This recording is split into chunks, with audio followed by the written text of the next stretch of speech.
رب اشرح لی صدری ویسر لی امری واحلل عقدۃ من لسانی یفقہوا قولی صلی اللہ علیہ وآلہ وسلم۔ محترم علاقہ ایم این اے اقبال محسود بھائی، ایم پی اے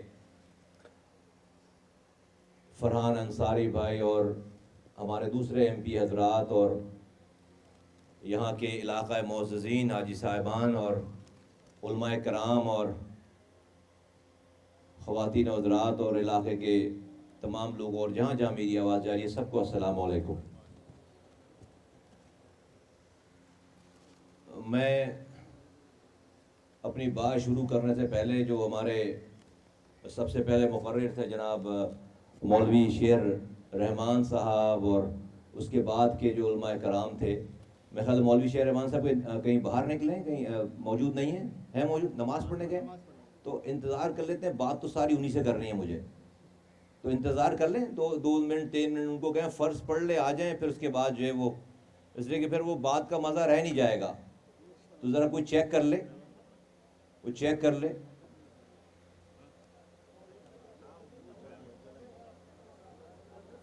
ہیں چلے چھوڑ دیں، پھر اگر مدرسے چلے گئے تو پھر چھوڑ دیں، پھر تو جو ہے وہ یہ تھوڑی سی جو ہے وہ میرے خیال ہے کہ غیر شرعی بات ہو گئی، اپنی بات سنا کر جو ہے وہ چلے جانا، یہ تو پھر ٹھیک نہیں ہے۔ ٹھیک ہے، ان کو جو ہے وہ دیکھیں،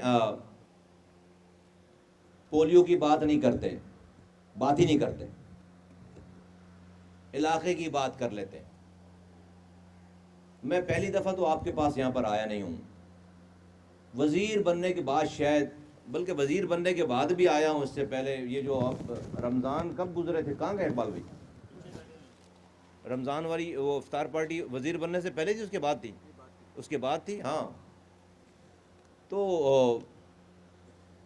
میں پہلی دفعہ تو آیا نہیں ہوں یہاں پر، اور پچھلے 2016 سے 3 مارچ 2016 سے، اور اس ایونٹ کے جب ہم ایم کیو میں دوبارہ گئے 21-22 میں، تو سب سے پہلے اگر ہم نے ایم کیو میں جانے کے بعد ایم کیو کے چیئرمین کو میں کہیں لے کر گیا، خالد مقبول صدیقی صاحب کو، تو وہ سوراب بورڈ لے کر آیا تھا میں سب سے پہلے یہاں پہ۔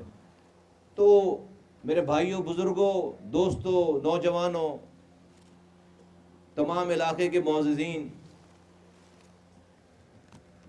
ایک تو آپ مجھے وزیر سمجھ کے مجھ سے جو ہے وہ آپ برتاؤ مت کرو، مجھے پاکستان کا روایتی قسم کا وزیر مت سمجھو، ذرا سی اپنی میموری کو، اپنی یادداشت کو ٹٹول کر، اور پھر جو ہے وہ ریکال کر کے میرے اپنے دماغ سے صرف 1 سیکنڈ کے لیے نکال لو کہ میں وزیر ہوں۔ مجھے مصطفیٰ کمال دیکھو، آپ یہ بیٹھے ہوئے ہیں، مجھے تعارف کرایا جنت گل صاحب کے بھائی یہاں بیٹھے ہوئے ہیں، ایک فون کال پہ، اور اس وقت میں مہاجر قومی موومنٹ میں تھا، لسانی جماعت میں، ایک فون کال پہ رات کے 12 ساڑھے 12 بجے کی بات ہے کہ یہ سوراب گوٹ الاسف سے جب مائیں، بہنیں، بیٹیاں، بچے صبح جب کراس کرتے تھے تو ایکسیڈنٹس ہوتے تھے سپر ہائی وے پہ، ایک فون کال پہ کہ بیٹا یہ ایکسیڈنٹ ہو رہے ہیں، لوگ مر رہے ہیں۔ میں نے اسی رات میں ایڈیو کو اٹھا کر کہا کہ صبح بغیر کسی فائل کے، فائل بعد میں بنانا، صبح سے پیڈسٹرین بنانا شروع کرو، جبکہ یہ نیشنل ہائی وے میرے سٹی گورنمنٹ کے انڈر میں نہیں آتا تھا، ایک آدمی میری زبان بولنے والا یہاں نہیں رہتا تھا الاسف پہ۔ اگلی صبح سے وہاں پر کام شروع ہوا، آج سینکڑوں ہزاروں لوگ روزانہ اس برج سے گزرتے، ایک ہی برج ہے الاسف کے سامنے، موٹر سائیکلیں گزرتی ہیں، لوگ گزرتے ہیں، ریلا گزرتا ہے پورا سارا۔ میں خدا نہ خواستہ یہ نہیں کہہ رہا کہ یہ خدا نہ خواستہ کوئی احسان ہے، یہ ڈیوٹی ہے، یہ نہیں کرنا گناہ ہے، یہ کرنا جو ہے وہ احسان نہیں ہے۔ میں صرف چونکہ معاشرے کی زیادتیوں کی وجہ سے، حالات کی ستم ظریفی کی وجہ سے، ہمارا ایٹیٹیوڈ، ہمارا لہجہ، ہماری طبیعت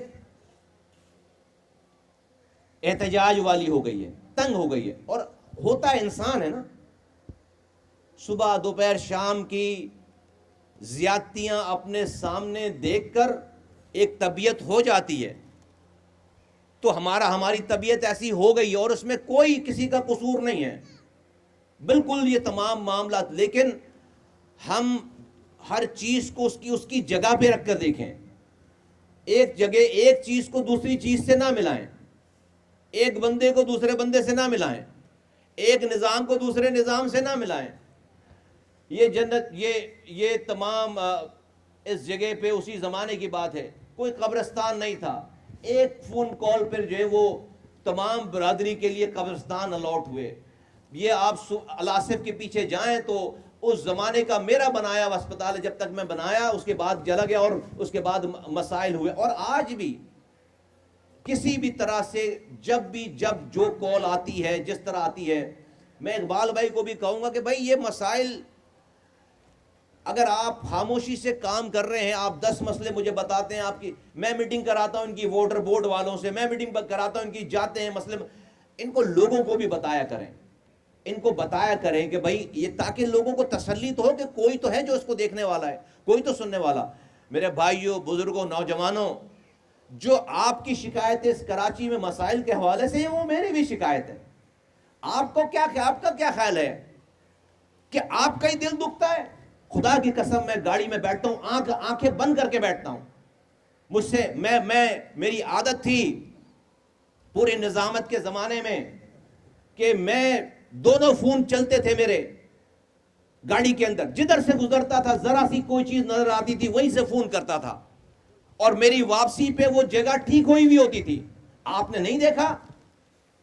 دن میں، رات میں، بارش میں، طوفان میں، گرمی میں، دھوپ میں، سردی میں، یہ کراچی میرے زمانے میں دنیا کے 12 تیزی سے ترقی کرنے والے شہروں میں شامل تھا.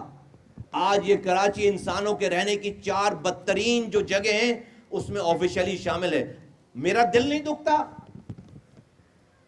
میں نے، لوگ کہتے ہیں مثال کے طور پر خون پسینہ لگایا، میں نے پریکٹیکلی اپنا خون بھی لگایا اور پسینہ بھی لگایا شہر کے لیے، رشوت کے لیے. کتنے پلاٹ ہیں میرے شہر میں، کتنے شادی ہال ہیں شہر میں، کتنے ٹینکر چل رہے ہیں میرے شہر میں، کتنی فلیٹوں کی زمین ہے میرے پاس اس شہر میں، نکالو. 15 سال ہو گئے، آج 2025 ہے، 2010 میں یہ نظامت چھوڑی ہے. میرے مخالفین میری جگہ پہ آئے، انہوں نے میری فائلیں نہیں ڈھونڈی ہوں گی. مصطفیٰ کمال کی 1 گز زمین اس شہر میں نہیں نکال سکے، ایک شادی ہال نہیں نکال سکتے، ورنہ توڑتے اور یہ میڈیا بلا کر دکھاتے، یہ دیکھو مصطفیٰ کمال نے اپنے دور میں شادی ہال بنایا. ایک پیٹرول پمپ کی زمین نہیں نکال سکے، ورنہ اس میڈیا کو بلا کر دکھاتے، یہ دیکھو مصطفیٰ کمال نے اپنے دور میں پیٹرول پمپ بنایا. آج 300 ارب روپے خرچ کیے، 30,000 کروڑ. آج میرا دشمن بھی مجھ پر 1 روپے حرام کمانے، چوری کرنے کا الزام لگا نہیں سکتا، لگائے گا تو ثابت نہیں کر سکتا. تو میرے بھائیوں، بزرگوں، نوجوانوں، میرے پختونوں، یہ شہر آج نہ میرے پاس پروونشل گورنمنٹ میں، صوبائی حکومت میں کوئی حصہ ہے، اور نہ شہری حکومت میں کوئی حصہ ہے. لیکن میں آپ کو نظر تو آ رہا ہوں یہاں پہ. یہ وفاقی، ہم نے یہ ساری جد و جہد اس شہر کے لیے، آپ کا کیا خیال ہے کہ وفاقی وزیر صحت بننے کے لیے کی تھی؟ یہ میری منزل ہے؟ نہیں، اس لیے نہیں کی تھی. میں جوتی کی نوک پر رکھتا ہوں اپنی وزارت کو، کسی سے مانگی نہیں ہے، نہ درخواست کی ہے. یہ شہر، یہ میرا گھر ہے، اس کو بننا ہے. ہاں، آپ کو نظر نہیں آ رہا کہ میں جمعے کی نماز کے بعد جا کر مظاہرے کر رہا ہوں آپ کے شہر کے لیے، کیونکہ مجھے مظاہرے کر کے جس کو آواز لگانی ہے اس کے ساتھ آج مجھے رب نے اس حکمرانوں کے ساتھ بٹھایا ہے. تو اس کمرے میں خاموش ہوں، اس کمرے میں اپنے گھر کے لیے، اپنی جائیدادوں کے لیے بات کر رہا ہوں.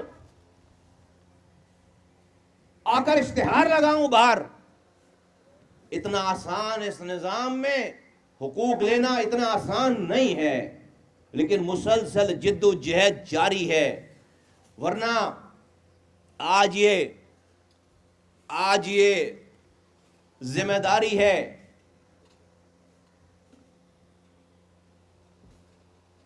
وزارت صحت کی۔ بہت معذرت کے ساتھ مولوی شیر رحمان صاحب چلے گئے، ایک تو میں نے ان کا نام نہیں سنا یہاں آنے سے پہلے، ان کو یہ غلط فہمی ہے کہ ان کا نام اسلام آباد پہنچا دیا گیا ہے۔ میں نے تو لکھا ہے ان کا نام، مجھے تو نام پہلی دفعہ سن رہا ہوں، میں نے تو پہلی دفعہ لکھا ہے ان کا نام تاکہ میں نام غلط نہ لے لوں خدا نخواستہ۔ تو ان کا نام اسلام آباد یہ غلط فہمی ہے کہ ان کا نام اسلام آباد پہنچا دیے گئے، نہیں، ہمارے بزرگ ہیں، بھائی ہیں۔ اور ایک لمحے کے لیے سوچو، ایک لمحے کے لیے سوچو، ہم یہ کام کیوں کر رہے ہیں؟ یہ آپ کے بچوں کو قطرے پلانے، پولیو کے قطرے پلانے کیوں آ رہے ہیں؟ کیا دماغ میں ہے؟ آپ کی نسل کشی کرنے جا رہے ہیں؟ ہمیں کوئی پیسہ دے رہا ہے؟ یہودیوں کے ایجنٹ بن گئے خدا نخواستہ، آپ کے بچوں کی نسل کشی کرنے جا رہے ہیں؟ ہم جو ہے وہ باہر والوں کے ایجنٹ بن گئے؟ ہم جو ہے وہ دین سے الگ ہو گئے خدا نخواستہ؟ اور یہ ساری باتیں یہی دماغ میں ہے نا، اور کیا ہے؟ تو ایک لمحے کے لیے سوچو کتنا برا انسان ہے مصطفیٰ کمال، کتنا برا انسان ہے کہ